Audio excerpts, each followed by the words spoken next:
So demand planning and forecasting. Any idea? Do you think there is a difference? Any particular difference between demand planning and forecasting? Think you one or two line answer.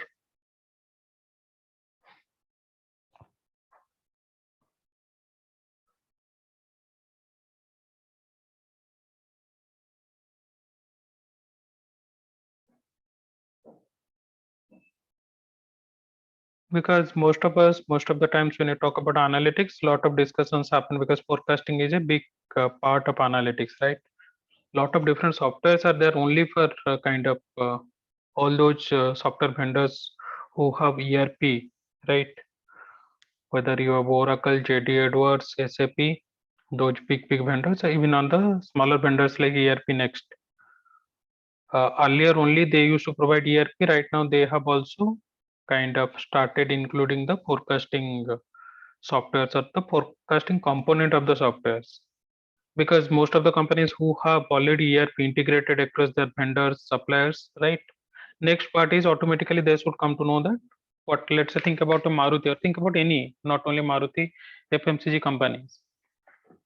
All the information, everything is shared across different vendors, different suppliers. Whatever forecast Maruti is, or whatever the vehicle forecast comes as a part of sales forecast for Maruti, that gets transmitted to the tier 1 vendors, from tier 1 vendors to tier 2 vendors, right?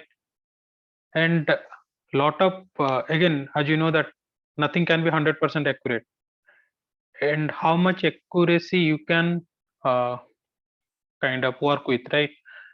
As you know that there won't be any forecast with 100% accuracy. So when you know that maybe 70%, 80% your forecast is accurate enough, and when it gets transmitted to your next level, so that is where your bull effect happens, right? You try to bring some buffer, your next kind of supplier add some buffer. Think about your tire production, MRA per C8 or whichever tire manufacturer is supplying tires to Maruti. Any error from Maruti's side, forecasting error, that will get amplified at tire manufacturing, and that will get amplified in rubber manufacturing, right? The sourcing for rubbers, the requirement for rubbers will get amplified a lot, both in negative direction, both in positive directions also, right? And that is where demand planning comes into picture. It is not only the mathematics part or the forecasting part where you use software or you use certain tools to uh, get a number of what is the value for next month, next quarter. It is also about the whole process of planning with, so basically your sales integrated operation planning, that itself is a big part of your demand planning. Demand planning is that process by which a business anticipates market requirement, right? So first, obviously the first step is to understand where forecasting is required. Not necessary. Think about a big business with lot of product lines, lot of product managers, lot of marketing managers. Not all the product, not all the SKUs need like detailed forecasting. Because if you start doing that for a Reliance Retail, for a Big Bazaar, they're selling so many SKUs, right? Not necessarily for each of the SKU they have to kind of start with a forecasting methodology, right? So this is where you have a high volume, right? So that product which have a high volume and low variety. But obviously before starting that, you have to understand whether that SKU is bringing certain value to your company, right? If it is not critical items, not adding lot of value to your kind of business, you might not look into and kind of get into carrying out forecasting. So the first you have to understand for which SKUs, which product items you require forecasting, because it takes time. You need resources. At least you need certain kind of intelligence, even not high-end software in kind of Excel. Also, you can carry out a lot of forecasting, but at least if you start doing for, because it is not a one-time job, right? Every month, every week, you have to prepare a forecast. It will take certain time rather than doing it for all 10,000 SKUs or 20,000 SKUs. Try to find out that which are the SKUs which is much more important, and how will you do that? Low variety, right? Number of product lines or number of options which are there are less.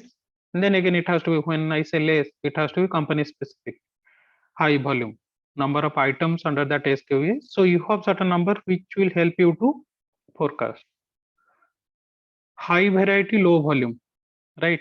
So think about the industrial product where assemble to order. That means there will be a lot of customization, right?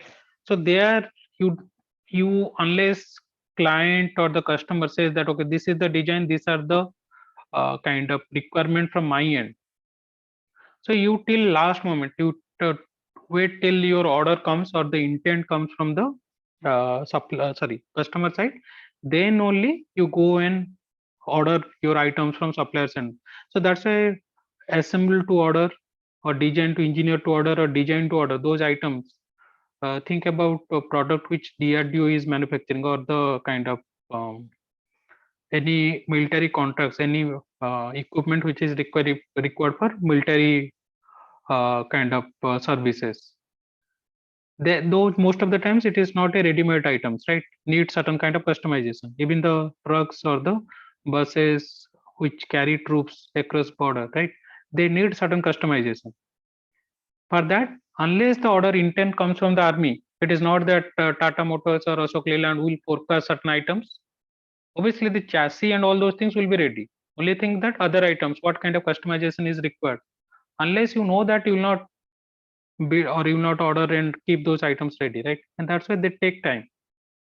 Whenever you need customization, customizations are assembled to order, engineered to order, or designed to order. Different type of customizations are there.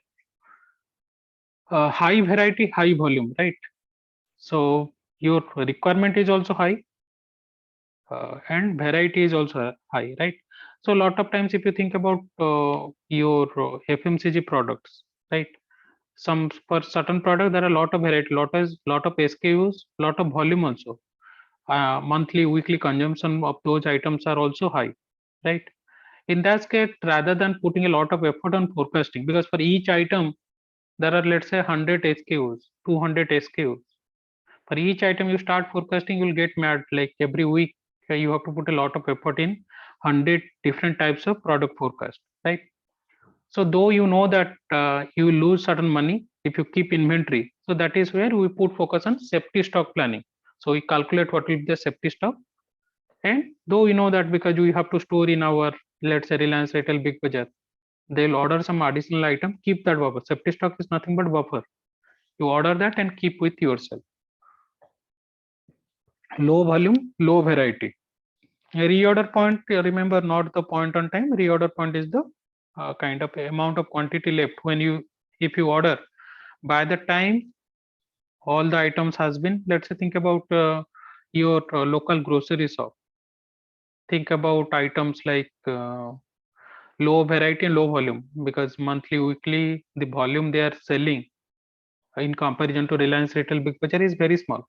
Variety is also very small, so they are not going to use a lot of forecasting techniques, Excel, to kind of calculate all these things, or safety stock also. They do not have space, but based on their experience, they know that okay, I had bought this much vegetables or this much atta, this much chawal, rice. There are 4 different types of rice, and right now I have 20 kgs left or 50 kgs left from each of the items.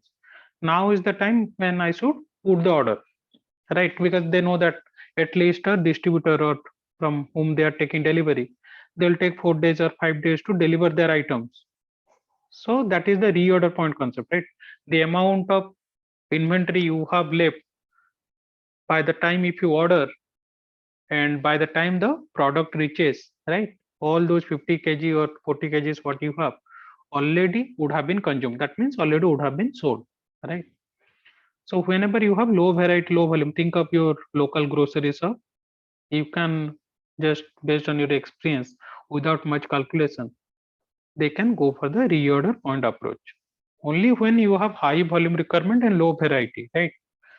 Thinking of forecasting technique, because if you do it here, sorry, high volume, high variety, lot of resources, lot of effort will be wasted, right? Basically, you have to compromise. Again, it is not something you cannot do. Everywhere you can use a forecasting technique. If you have resources, it is just, if you have number, you can put into Excel, you can put everywhere, any kind of software, and you will get an answer. Only thing is that where it is justified, where the use of forecasting techniques are justified. So the first step of demand planning is profile your SKUs where actually you need forecasting. Then once you start, let's say for that high volume and low variety, you create forecast, right? That need to be validated in that SIOP, sales integrated operation planning, right? The forecast might be coming from the sales side. Again, it need to be validated from the operations plant manager that yes, this looks like a number which you can achieve and which we can supply to customers. Because plant manager also will have their challenges. Plant might get shut down monthly 3 days or 4 days for predictive maintenance. There might be a lot of backlogs. uh, Employees might not be, some employees might have left the company, employees or resources are not available, right? So all these things need to come into, so forecasting is the mathematical technique. All these things, when you go and show the forecast to other functional managers, procurement manager may come back and say that what are the issues their supplier and vendors are facing, right? So these need to get validated across that cross functional meeting, right? Estimation of the magnitude of previously unmet demand, where that is the back order. So previous demand has there, but you are not able to supply that. That also need to be taken care of, right? Predicting underlying causal factors were necessary and appropriate through predictive analytics, right? Why, like suddenly, let's say there is a decrease in demand forecast or increase in forecast. Why that has happened? If you see in last 2 years, some of the product suddenly demand skyrocketed like anything, and some of the products demand decreased like anything, right? So to understand those causal factors and what to do about it, you cannot shut down all your plants, and that is what we'll discuss during this towards the end of our course, how to manage risks, right? And second part of your project will depend on that, right? Just imagine the scenario of what we are going through for last 2 years. For a company, how difficult will that be? Like we face those issues at our home, they have to decide that okay, which plant do they keep up to keep on operating, which plant they have to shut down for temporarily, right? Because anytime a plant runs ideally without any output, it is costing a lot of money. How to make those difficult decisions? Development of the quantitative forecast. So all these things, apart from the mathematical forecast you have created, that should help you to create a final forecast, right? So that is where your difference of demand planning and forecasting. Forecasting is the mathematical technique. Demand planning starting with the SKU profiling, SIOP, sales integrated operation planning, then looking into the back orders, looking into the causal factors of change in demand, right? Then finalizing the forecast. So that is the major difference between. So demand planning is the high level overview. Forecasting is a part of that, right? Post forecasting will be a subset of demand planning. And any questions, any doubt?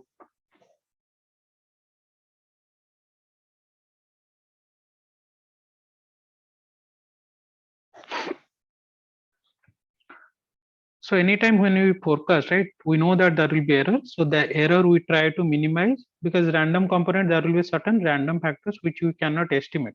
So that is the meaning of random, right? That is something which you cannot predict. That is random. What we are interested in, how like efficiently, how accurately we are able to forecast or predict the systematic component. Systematic component is expected value of demand, right? That what we can expect without any randomness. Randomness anyhow we have to accept. We know that there will be certain randomness which we cannot predict.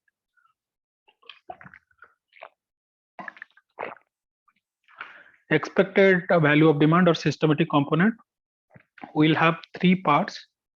The label LTS, label is basically the deseasonalized demand, right?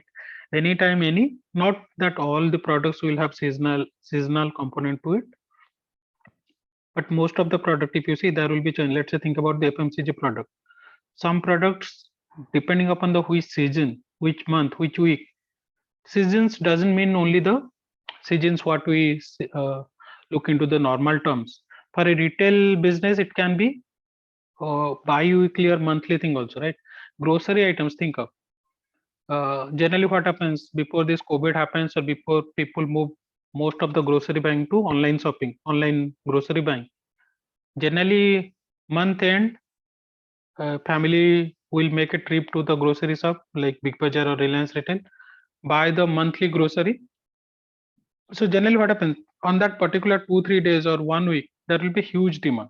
Then for the last 20 days or 25 days of the month, the regular demand will be there, but particular those last 5 days, the demand suddenly will increase, right? Trend, growth or decline in demand. So this is, you are looking beyond 1 year, right? Whatever that overall movement of your forecast or your demand, right? Linear, whether there is a steady increase. So the time frame should be more than a year, right?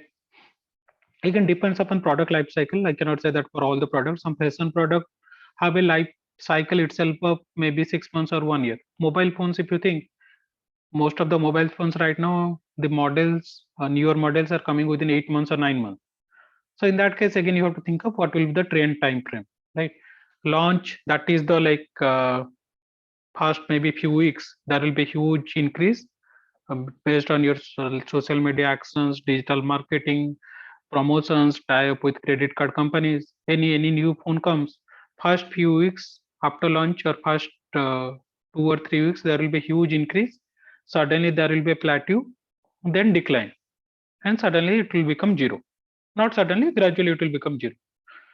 So again, that trend also you have to think of, whether if it is fashion items, clothing items, that itself will have sudden trend, then there is a plateau, then there will be decline.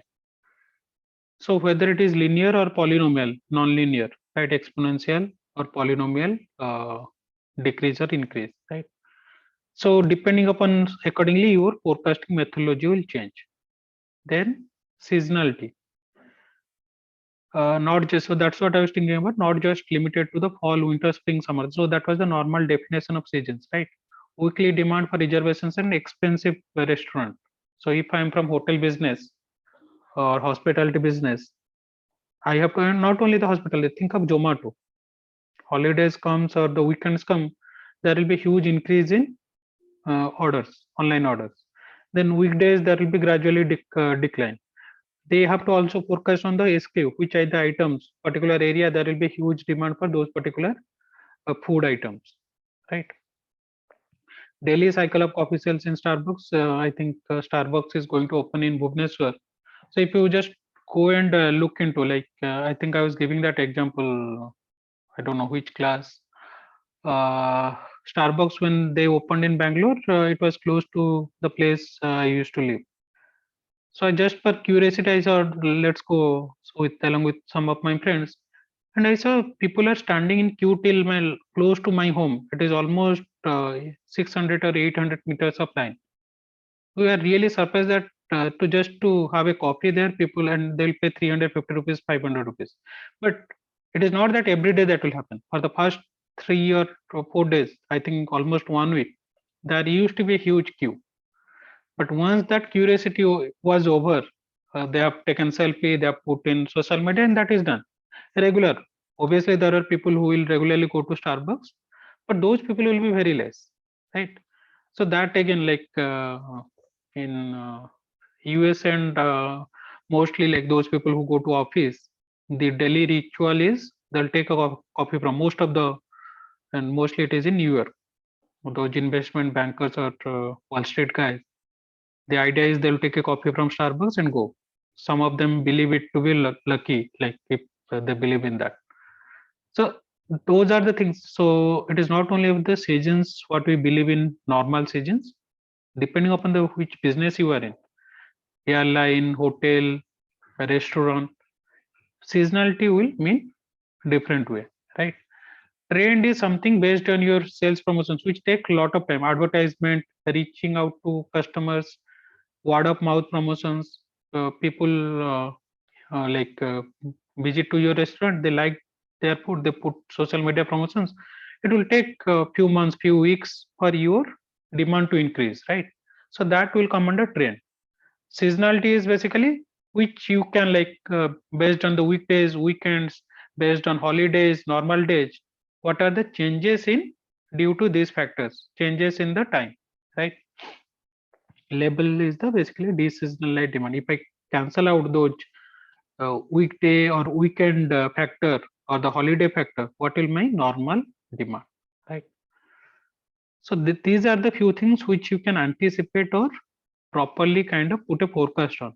Random component which brings the lot of error, the part of the forecast that deviates from the systematic component, forecast error, difference between forecast and actual demand, right? So sometimes what happens, error might be due to the random component, error might be due to your improper assumptions about systematic component also. Not necessarily whatever is the forecast due to systematic component, you are able to forecast all of them, right? The assumptions you are taking, okay, what are the variations between weekdays and weekends or normal days and holidays might be wrong also, right? So the error, forecasting error might come. Obviously, random component is part of that. Also, how accurately you are able to manage or measure systematic component. If you are not able to measure systematic component properly, that also will give rise to your error, forecasting error. So now when we have to kind of compare different forecasting techniques, we calculate the error in each technique and try to use the technique, because we'll see different forecasting techniques around 9 to 10. Quickly I'll just go through it. Some of them are very simple, you already know it, but the point is which one to use, right? So the one forecasting technique you will be using is the one which gives less error, right? And for that there are different techniques how to calculate forecast error. First one is obviously historic estimate. So last year during winter, the shop sold 5,000 blanket. So this year we'll just take that as a forecast. Whatever the recent year, think about a grocery shop. Last week this much for a particular item, this many kgs or this many liters or this many items were sold. This week also I'll order that many items, right? That is the simplest one, right? Based on your experience, based on your historical pattern, you are just taking that estimate. It is successful only when patterns of events remain unchanged. If economy is static, this is rarely true except for short periods of time. So if it is a smaller uh, area where you know that not lot of changes happens, same people, their habits remain same. No, think about apartment blocks. So there are 400 houses or 500 houses. Out of that, maybe 100 houses or 50 houses regularly buy from your shop, their grocery shop. So not lot of changes happen. But when you are in a central location, when you are near the road, right, you will not able to take the same approach for forecasting, because your customers will keep varying day on day out, weekends, weekdays. Number of customers who come to your shop will be completely different. Salesforce estimate, which is a kind of better approach, right? So this is what if some of you there in B2B marketing, we are talking about bottom up approach and top down approach. So whenever we estimate, uh, ideally it should not come from the forecasting, should not come from the top end and say that okay, you make this kind of sales. Salesforce estimate is when you go to the field, ask those salespersons how much they think that, how, like what will be the forecast for next quarter or next month or next year, right? Individual salesman makes sales estimate of that territory, submit it with that district or area sales manager. Again, that person with his experience, he will make some changes. Then it will go to the plant manager or the operations manager, whoever is the headquarters, right? And that will be the final sales estimate. So this mostly used in B2B, business to business, whenever you are dealing with customer, like kind of not customers like you and me, where like you are looking into the industrial customers, right? Because they will have a better kind of knowledge, because they know that how many tenders they are looking into, how many of them are in the final stage. Accordingly they can forecast, salespeople can forecast that okay, maybe in 2022 I'll get 2 contracts or 5 contracts. Same thing if I take from all the salespeople, I'll able to kind of aggregate and say that what will be my final Salesforce estimate. So this technique mostly utilized in kind of industrial or B2B forecasting. Trend line estimate, whenever you have good amount of historical information, right? Date wise, obviously date has to be there. If you do not have a system where you are measuring each day what has been the sales, you will not be able to use this kind of information. Like I said, grocery shops, most of them still are operate in manual, like they keep items based on their experience, they order items. But think about modern retail outlets like Reliance or Big Bazaar. They have the day on day out, each day, even each hour, how much sales for each of those items, clearly being those information in their database, right? They can easily put those kind of trend lines, right? Obviously it is better than historical estimate. Historically you are just looking into the recent phenomena. Here you are looking into the how that has been changing over years, over months, over weeks. A single base fitting line, mostly the trend line, whether it is a linear trend line or a non-linear trend line. In Excel also you can look into that trend line fitting, projected to show sales estimate for future. Little bit valid, scientifically valid, rather than historical, or if I go by and say that Salesforce estimate, where a lot of subjectivity comes into picture, right? These for FMCG product or B2C consumer product will be much more useful, right? You will have a lot of data points and you will be capturing that for a lot many years, right? And using that you can carry out a good amount of forecast. Market survey, mostly for the launch of new product, right? You do not have historical data. You go and look into competitor product. You might go and ask customers, give them dummy profiles. So we have discussed something called market testing in marketing research. So whenever there is a requirement or there is a necessity of launching a new product, right? You need to have a business plan, and for that business plan for you to create that business plan, you need solid numbers. In B2B, we are talking something about the total addressable market, segmented addressable market, and serviceable operationable market, right? How much of your targeted market, addressable market, actually you can serve, right? So those are the things actually you have to calculate and find out the final number. This technique may be very informal, utilizing the Salesforce to fill out the potential customers in order to establish the extent of the market, or it may be systematically conducted survey using special mathematical tools, right? So there is a technique called conjoint analysis, right? Rather than creating a product, you create product profiles, go and ask customers which product they are going to buy, right? Because if I ask the prototype, that will be little bit biased, so I'll create different combinations. This phone picture with this much price, this color, all the properties, RAM, processor speed, and all those things. Out of these 8 profiles or 6 profiles, which are the if I ask you to choose only one profile or two profile, which one you are going to choose, right? And that can help us to create at least for new product justified like kind of a good amount of forecasting. The new product is introduced related, so this is the part of market testing. There are different type of market testing: controlled market testing, simulated market testing, real market testing. Small critical trial area, market reaction is noted and total sales is projected from these results, right? So Hyderabad and Pune are the main two cities where a lot of FMCG products are tested. So you go and try to like kind of launch those, let's say a new deodorant or a new mouthwash. You try to test that product in particular these 2 or 3 cities, and accordingly estimate for your overall figure for the India, right?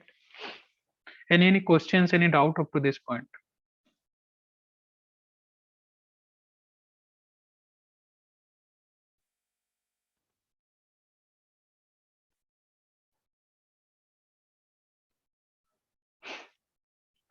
Okay.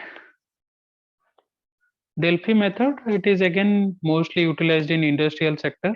Delphi is basically you take help from Oracle. So Delphi was the temple where in Greece that Oracle used to there who can predict future, right? So here basically you take help from the experts, right? And the idea is not only believe or take number from only one expert. The idea is all of them need to agree upon certain number. So the ideal method is ask them to write that estimate on a piece of paper. Then each of them will read out what are the number they are estimating, right? So let's say I want to estimate for a particular industrial product I'm going to launch, and I want to understand what is the estimate. So I'll take a focus group with 5 or 6 experts in that industry, ask each of them about their estimate and why that thinking that that is the correct estimate. The idea is all of them should listen to that. If they want to object, no, some assumptions are wrong. So based on out of that discussion, finally they should arrive on a consensus, particular single number, which I can take and show it to my management. So again, it is for the forecast for long range and new product sales, because you do not have historical data, right?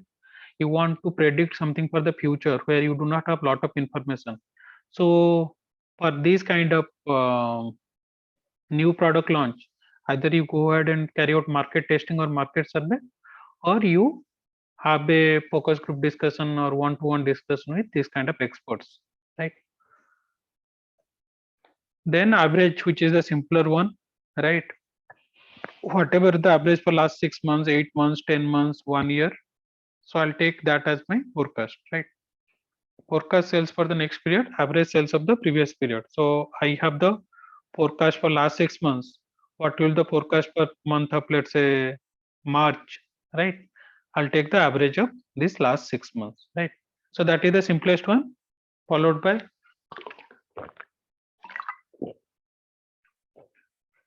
moving average, right? So moving average is because if you look into the forecasting normal method, right? The simple average method, past average, right? It takes all the months, right? So it doesn't give lot of weightage to the recent month. So this is where when you talk about the moving average method, forecast neither influenced by the very old data nor does it solely reflect the figure of the previous period, right? Previous period is historical estimate. Historical estimate is last year or last month we sold this much. So this month also I'll take that estimate. So in this particular case, what will happen? Once you decide, right, what will be your moving period, uh, moving average period, whether it is 3 months moving average, 4 months, or 5 months moving average, right?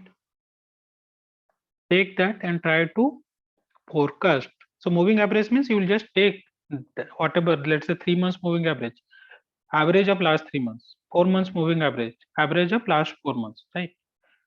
So in this particular case, let's say sales has happened in 1987 when I'm forecasting for 1988, right? So the first quarter number one, the moving average for quarter number one will be the 50 plus 60 plus 50 plus 40 divided by 4. So I am taking a 4 months moving average, 4 period moving average. So for 1988 quarter number one, my sales forecast will be the last 4 months plus divided by 4, average of last 4 months, last 4 quarters, sorry. For quarter number two, what will happen? I'll take the previous 4 quarters. So when I talk about this quarter number two in 1988, so I'll now I'm considering the actual sales which has happened in quarter number one, 1988, then other three which has happened in 1987, quarter two, quarter three, quarter four of 1987. So like this, what happens? You are trying to discard the oldest data, right? In this particular case, when I'm calculating the 4 months moving average for 4 quarter moving average for 1988, I'm discarding the number which is there in 1987 quarter one. I'm taking the last four, 60, 50, 40, 50. Average of those four is again 50.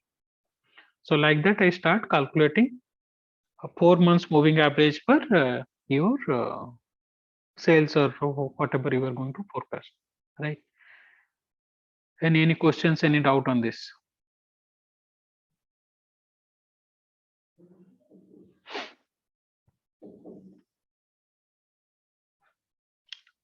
Then in the moving average, what happens? You are giving equal weightage, right? So all these months, again, it is a simple average. Only thing is that your oldest data you are start discarding, right? when we talk about weighted average method for forecasting, right? Depending upon what kind of business you are in, it might be prudent, it might be actually beneficial if you give more weightage to the latest months. And what should be the weightage? That again, like very company dependent, company specific, right?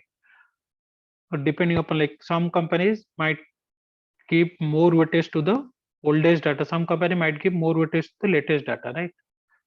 So in this particular case, let's say I have 4 months of data, month 1, 2, 3, 4. Let's say November, December, January, February. These are the sales which has happened. Now what happens? I am going to give weightage to the most recent month, whatever the sales. That I'm going to give a weightage of 40%. That means month 4 weightage of 40%, month 3 2 months ago weightage of 30%, month 2, which is 3 months ago, I'm calculating for month 5. 3 months ago means month 2 weightage of 20%, and month 4, month 1, that is 4 months ago, that is a weightage of 10%. So with that I calculate the forecast for month 5 will be 97.5, right? So the advantage, if I compare that with moving averages, in moving average, whether it is recent or whether it is previous months, all the months have equal weightage. But generally it has been seen that the more recent month will have much more impact, much more influence over your current sales, right? Recently that has happened. That's why we give more weightage to the recent months, right?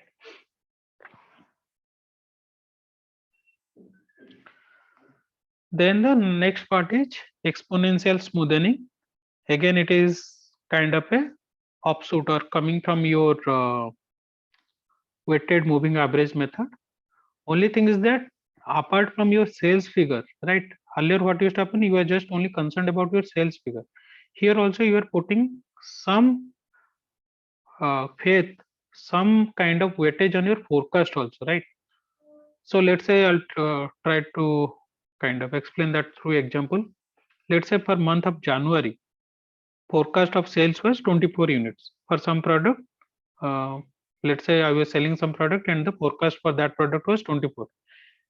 January is over, and when I realized the actual sales was 22, right?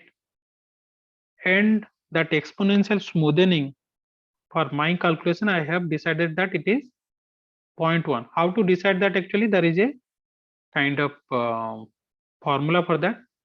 The smoothing constant A that gives the equivalent of a n moving period moving average can be calculated as follows: alpha is 2 by n plus 1.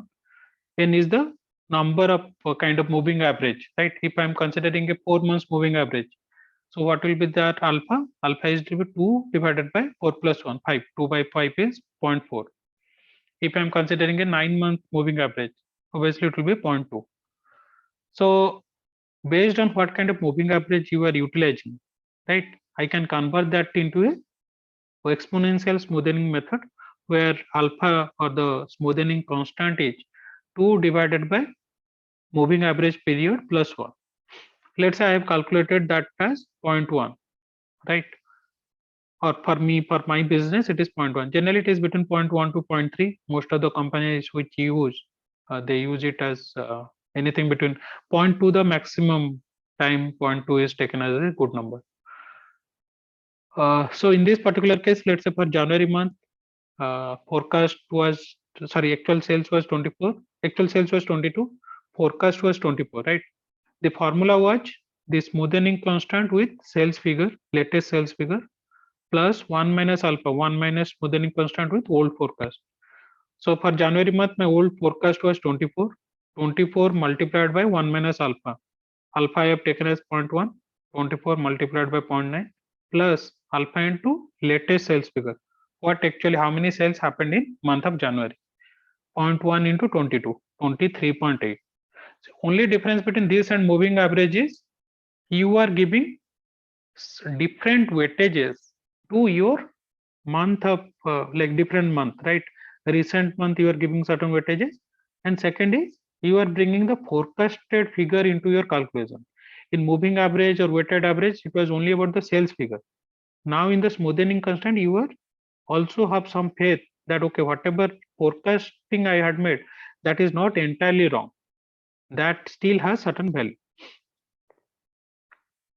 So the use of this technique permits the forecast to respond to recent actual event, that is your actual sales which has happened, but at the same time retain a certain amount of stability, because you are still giving more weightage to your old forecast. If you see in this particular case, if I take point 1 is my smoothing constant, 90 percentage of weightage to given to my old forecast, that is 24, and 10 percentage weightage to the new sales, actual sales which has happened.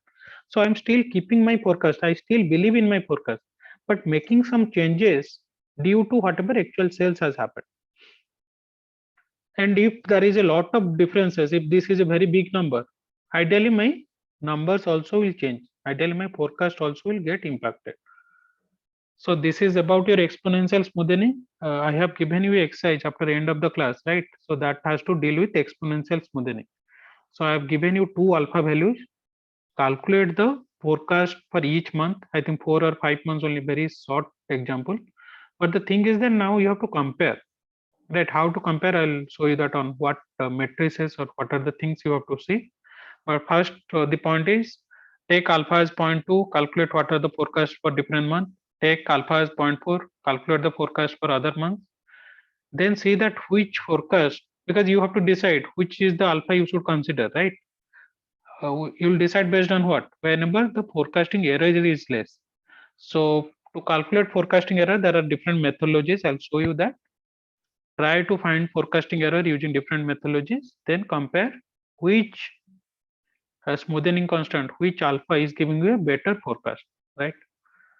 So today's exercise after class is about exponential smoothing. Obviously, correlation regression, any analytics will be incomplete if you do not know regression. Basically, you have the dependent variable as cells and independent variables, other factors which are influencing the cells, right? Then obviously you have to remember the lag, right? And that is where your kind of ARIMA or auto regression coefficient come into picture, right? Because general regression, what happens, we are just projecting whatever values we take, time component is not there. But remember, whatever economic activity is happening right now, whatever is happening, let's say in the share market, stock market, job market, it is not that today it happens and it has impact today, right? It will have a time lag. Certainly your RBI increases interest rate, money out of the market will go out. It is not that on the next day it will go out, all the money will go out of the market. It will take some time, 1 month or 3 months or 2 months. It will take time for all the money or maximum money going out of the market to be in a fixed deposit or other saving instrument. Then whatever is left, people will invest, people will put in stock market, or people will buy items, right? And that will kind of have an impact on the sales of regular electronics item, luxury items 3 months down the line, 6 months down the line, right? So whenever we are using this regression, we have to also consider the lagging effect, time lag of these kind of factors which will impact the final demand or final forecast. So this is where econometrics is a separate chapter itself. Econometric forecasting itself is a big course in most of the economic subjects, where they teach you different techniques. Again, it is regression only. There are different versions of regression, right? And because you are talking about the cause and effect analysis, right? Little bit of we need to be careful, right? It should not be any spurious correlation, right? Or we building a regression model based on factors. There is good correlation, but there is no logic or justice behind it, right?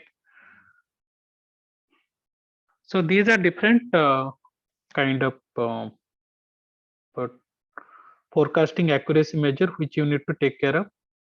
Mean square error, mean absolute deviation, mean forecast error, mean absolute percentage error, and tracking signal. Tracking signal is basically for the measurement of lead and lag. So let us try to understand one through example. Let's say for month 1, 2, 3, 4, actual whatever sales has happened this much. Forecasted is 124.7, 103.7. These are the forecasted values. So the exercise what I have given, actual values have been given. So you have to calculate the forecasted values, right? Using exponential smoothing. Once you calculate that, now what will happen? For each month you are calculating, let's say, absolute error.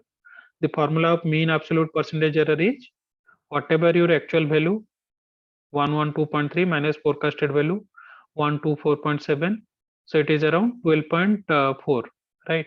Divide by actual 12.4 divided by 112.3, right? So close to 0.11, right? If you multiply that by is 100%, that will be 11%.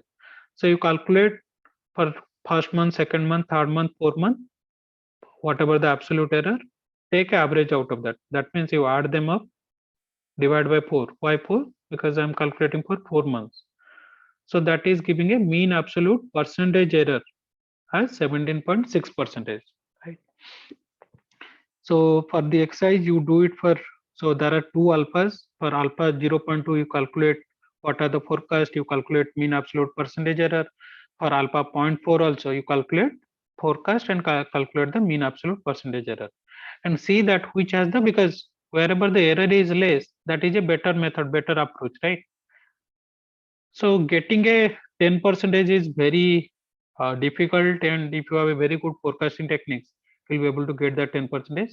Generally, most of the business, let's say HUL, ITC, who have a very good forecasting techniques, 11 to 20%.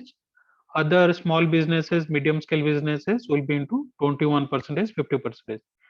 Obviously, if it is more than 50% error, so that means you are doing a lot of mistakes or lot of problems in your forecasting technique, right?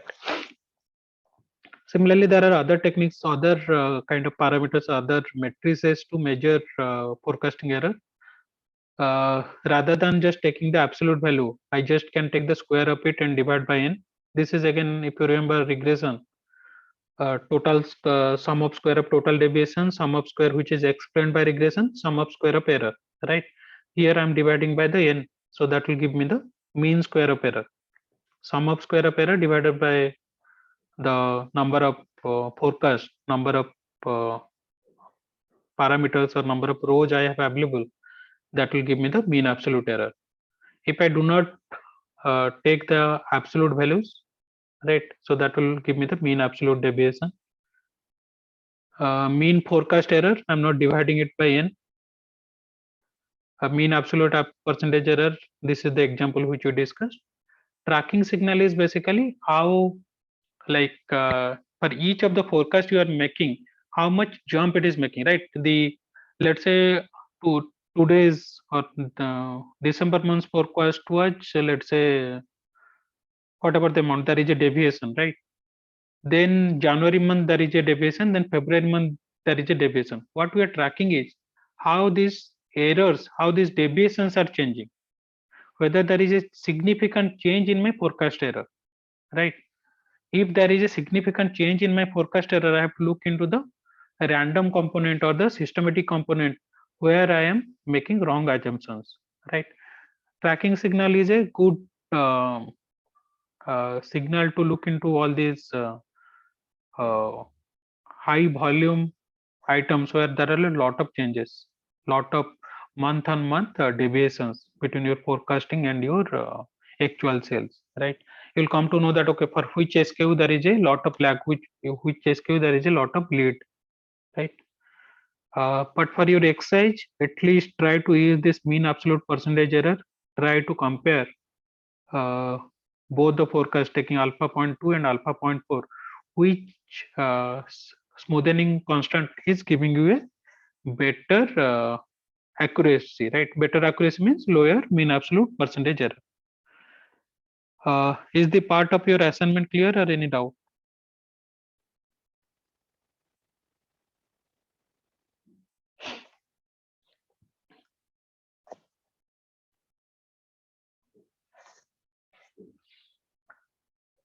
So again, here there are certain examples. I will be sharing the slide. We have already discussed naive method is the basic average, then 3 months moving average, 5 months moving average, 3 months weighting average. Then for each of that, they have calculated mean absolute deviation, right? So the formula for mean absolute deviation is whatever the forecast value minus actual value, sum of it, then take the mean of it. So naive method or the basic average method. So this is the forecasting error for June month, July month, August, September, October. Sometimes it is the forecast is less than actual, sometimes forecast is more than the actual. Overall, the average comes to 36. Mean absolute deviation value is 36. 3-month moving average is 28. 5-month moving average is 26.8. 3-month weighted average, right? Weightage has been taken how much? Huge weights 0.5, 0.33, 0.17 with the heavier weights to the most recent months, right? So whichever whichever month we are doing it for June, July, August, September, October. For June month, if I'm calculating, I would have taken May, April, March. So May month would have been a higher weightage followed by April and March. So this gave me a mean absolute deviation of 27.5. So the point is why we are doing this. And like I said, there are a lot of forecasting techniques. At the end, a company has to decide which forecasting technique is like they have to follow that approach, right? In this particular case, if I do not have any other information, I'll go by the 5-month moving average, right? So I can go by the 5-month moving average, or I'll take that month 5 and I'll try to take a exponential smoothing method. In that case, my smoothing constant will be 2 divided by n plus 1, 2 divided by 5 plus 1, 2 divided by 6, or 1 divided by 3, around 0.33, right? So that's how you decide on which forecasting technique you have to use for your company, right? By comparing the forecasting accuracy, whichever has the highest forecasting accuracy, that means lowest forecasting error, take that or use that method. So how to use during different forecasting technique during your product life cycle, like we discussed during product launch, there are different methods. You can go for a Delphi method or a market testing or a market research, right? So product development, typical decisions, you have to think about what kind of business strategies, product design, amount of development effort. So mostly panel consensus, Delphi method, almost same, historical analysis of comparable product, right? Not necessarily always you have to go to the market. You look into the similar products, what competitors are selling. Look into how much they sold each year or each month, right? Priority pattern analysis, different product items what you are launching, out of that which items you should launch first, followed by what other item, right? When early introduction, you have a prototype ready, now you want to see that how much investment you have to make for your marketing plan. That is where your consumer surveys, tracking and warning system, market test, experimental designs. So there are different type of market testing is there. There are experimental setting, control test market, simulated test market. Rather than actually doing a real-time market testing, you can ask customers to come into a simulated test environment and understand what will be the response from customers, right? Then when actually growth stage is happening, right? Statistical techniques for identifying turning points, tracking and warning systems, all these regular method what you have been using, exponential smoothing, moving average, tracking signal, right? All those things will be helpful when actually sales are happening, because right now you have started accumulating lot of data, lot of information about actual sales, forecasted sales which is happening in the market. Intention to buy service for the target market, where you know that if the product reaches to them they will buy, right?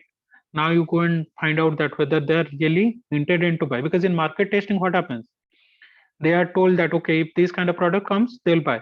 Now when that product has started selling and you realize that okay, people are not buying that, now you go and carry out again market survey trying to find out whether they have a real intention to buy that product or not. Then once it is a steady state, right, initial problems of the product is done away with and you have a regular sales, it has become a cash cow for you, right? You can use causal econometrics, time series analysis, market surveys for tracking and warning, life cycle analysis. Each product goes through a product life cycle, right? You know that after certain steady state, decline will start to come in. A good product manager will be that person will be able to anticipate when the product is going to in a decline stage, and accordingly he or she can plan for the newer products for future.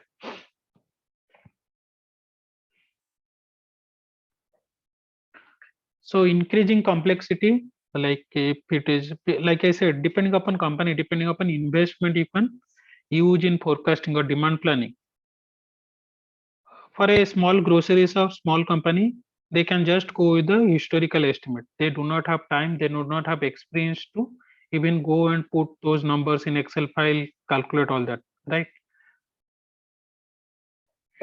Think about a bigger, like let's say little bit big shop, bigger kind of they have resources. Then might be just a simple Excel where you can put trend line, seasonality, right? So you have certain information to work on, right? Little bit more bigger companies like HUL, ITC, or let's say Reliance Retail Big Bazaar. Now you have other information, right? Weather patterns, stock market, not necessarily stock market index changes, at least for the Indian market, but for the foreign market, Walmart's, those companies still use additional components, additional factors like, let's say stock market, what are the changes in stock market, what is the Fed rate, right? Luxury vehicles, luxury, all those high-end kind of products, right? So they have to keep an eye that, okay, what are the rules? Let's say budget happens, the like taxation changes, right? Some products will get more costly, some product will get less tax, right? That will have a huge impact on the demand of the product, right? Take into account complex, so the most complex one where you can take into account substitution, complementary products, the reactions from competitor, which is most difficult, because once you launch a product, or even if I'm not launched, you have a continuous very uh, one of your key product which is a cash cow for you, right? And suddenly competitor is planning to launch a similar product in next 6 months. Can you predict what will happen when competitor launches their product, right? So so if you see from the very basic, where you are just looking into a historical estimate, going forward when you reach in the last stage, right, you have building a very complex forecasting method where you are taking care of the kind of some certain game theory concept, right? Where you know that if a competitor launches new product, what will be the loss, what will be your strategy, so that you are not losing your market share, right? If let's say competitor launches a new product with a similar price, what kind of options you have, whether you will provide more promotions, or whether you will decrease price, whether you will put more commissions to the channel partners, right? So accordingly your forecasting becomes more and more complex, right, as and when you bring other components into picture. So now the point is, whether we should go for a forecasting or not, right? Because there is a cost associated with that need. For the complex models, what we thought, you need the information, you need competitors response, you need consultants who can provide you that information, right? It is very easy to talk on a theoretical aspect, but when competitor is going to launch, you need some people inside who can provide you those kind of information, which is costly, right? So cost of inaccuracy, cost of forecasting, right? So you have to keep a balance between them. So you should not, it should not be such that, okay, I need to save money and my cost of inaccuracy will increase. Or same thing should not be that, okay, I want to like increase my accuracy of my forecast, and I'm putting a lot of advanced methods, lot of forecasting, which I should not use, because it those are unnecessary costs. So as and when from the simple statistical models, frequency analysis, moving average, exponential smoothing, you start to moving into regression or econometrics methods, your cost started to increase from right to left if I move. And from here, if I go, if I'm using simpler models, my, because I'm not considering a lot of factors, lot of causal factors I'm not considering, my cost of inaccuracy increases. Cost of inaccuracy will come from, because you have forecasted 100 unit, but actual sales happened for 70 units. So 30 units is inventory cost. You have to store at your plant or warehouses or retail store. So that inventory cost itself is a cost of inaccuracy, right? Production cost itself is inaccuracy. If these are perishable items, you have to throw it away maybe after 4 or 7 days, right? Milk items, those have a shelf life maybe for 4 or 5 days or 2 days, 2 to 3 days. If you are not making a proper forecast, you are just using simpler models, those costs will come from, that is nothing but your cost of inaccuracy because you could not estimate properly. So ideally you have to minimize the cost. You look into, okay, if I keep inventory of 30 units, what is the cost in comparison to if I put a resource, will I hire a MBA intern or I hire a somebody from operations background and he or she helps me creating forecast every week, right? How much cost, because that is the salary cost. Sometimes if you are creating complex model means you need data cost, you need software cost. So which will be much more beneficial for a company like ITC, HUL? They can take a good call because they will have team to work on that. But a small business might not afford salary for a analytics person, right? And that is where you have to keep a balance, right? The method, there is no solid method that okay, this is the method you should use. Whichever is minimizing your total cost, right? Optimal region is here wherever cost of inaccuracy meets cost of forecasting. So cost of forecasting is basically you need resources, manpower, you need softwares, you need data, you need database where you are saving those information, saving those monthly, yearly, quarterly sales, right? So those are not nothing but your cost of forecasting, right? Is this slide clear or any questions?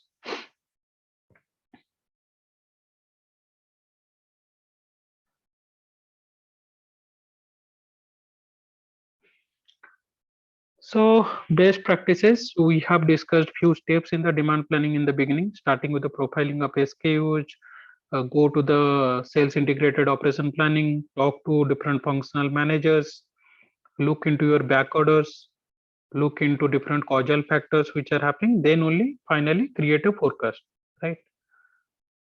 Other things to took into consideration, right?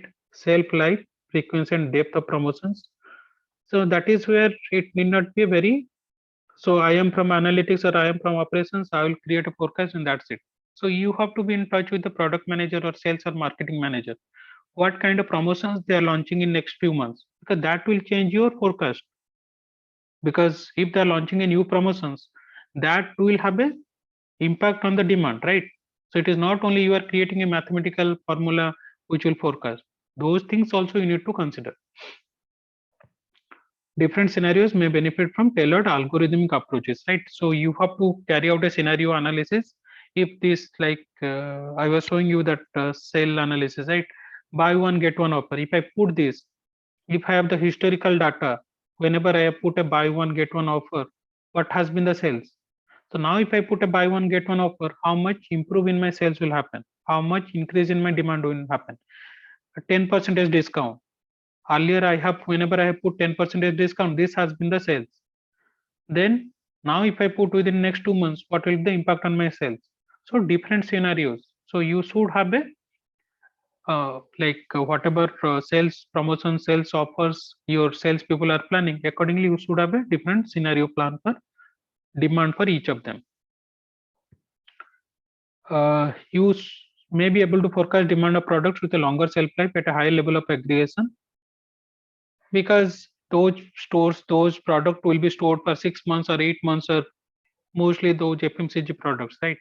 Not the milk products, not the product which will get kind of bad or get stale within few days or within a week, but those products who have at least 6 months or 1 year of shelf life, right? So there it is. So on what granular level you are doing a forecast, whether I am to do a store wise or let's say for a Bhubaneswar, each wherever I'm selling, whether I should have a forecast for each grocery shop. Think about ITC, HUL and PNG. At what level of forecasting they should do? Whether they should have a forecast that okay, this grocery shop at Chandrasekharpur will have weekly sales of this much. Remember what we discussed for Asian Paint. They have a lot of investment forecasting for each store, each paint shop, how much, which color of paint, which color of Asian Paint, at what price they'll sell. I was, I think, this class only, or I had forgotten where I had given that example. So they basically kind of plan at a central level, at headquarter level, for each of the store where Asian Paints being sold, right? Because they have created that algorithm and they have improved in the last 30-40 years. I think that they had bought that supercomputer back in 1980s. So they have last 40 years to improve upon that algorithm, which can predict forecast each store wise, which kind of color product, what kind of new product, and at what price they are going to sell, right? So the point is whether you'll get into that granular level, or you should be happy with if I have a forecast for Bhubaneswar, Cuttack, Kolkata, and I'm okay with that. There might be changes at store level, but overall forecast is good enough, accurate enough, right? For shorter lived items where accuracy is more important, however, you need to get closer predicting demand by SKU and by store, because they are storing, because store this product gets stale every time you are sending them the product and it is going bad, they are not able to sell, it is just a cost for you, this is just a loss for you, right? So for those product, mostly the milk items or the product which will have a very short shelf life, food items, you have a cloud kitchen and you are selling to different restaurants, right? So you have to keep into picture that okay, each restaurant what kind of items, what each area, each location, what kind of items being sold, right? Work top down, it is more computationally efficient rather than going bottom up. So first start with what is your, like, let's say for a product manager, what are the product, like different product lines, then product, what are the regions, for each region what are the products being sold, what are the subcategory, for each subcategory on which stores they are being sold. So then what happens, you know that where you have to stop, where you know that okay, beyond this level I need not have to do a carry out a forecast, right? Reserving your effort at the store SKU level for hero high volume combinations, right? Store level, just focus on the, because for each item, like I said, Reliance Retail, Big Bazaar, they are selling at least 50,000 SKUs, right? For each item you start creating forecast, you need to have at least 50 analytics professionals, right? Rather than doing that, focus only on those items which have a high volume and low variety, right?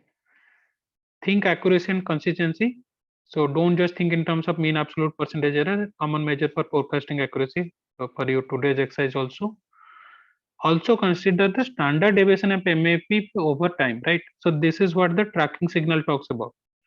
It is not about your MAP, okay, overall mean absolute percentage error came as 17% or 15%.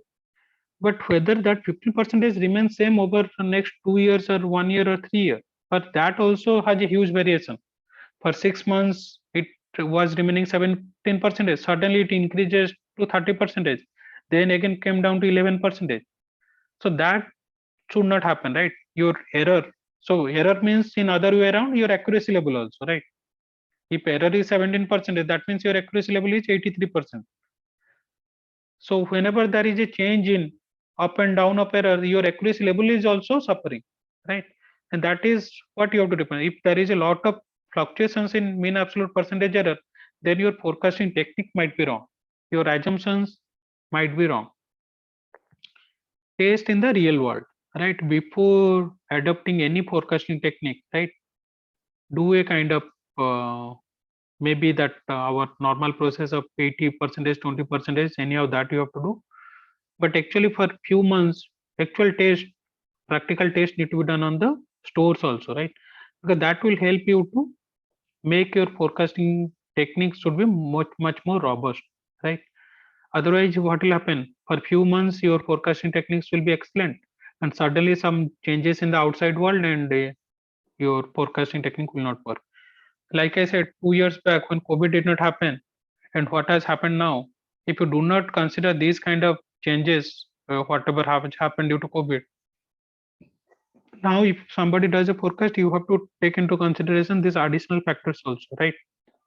Whenever the lockdown is happening, so if you do not consider the impact of lockdown in your forecast, you'll like lose a lot of money. So that's about today's class. Any question, any last question before we close out?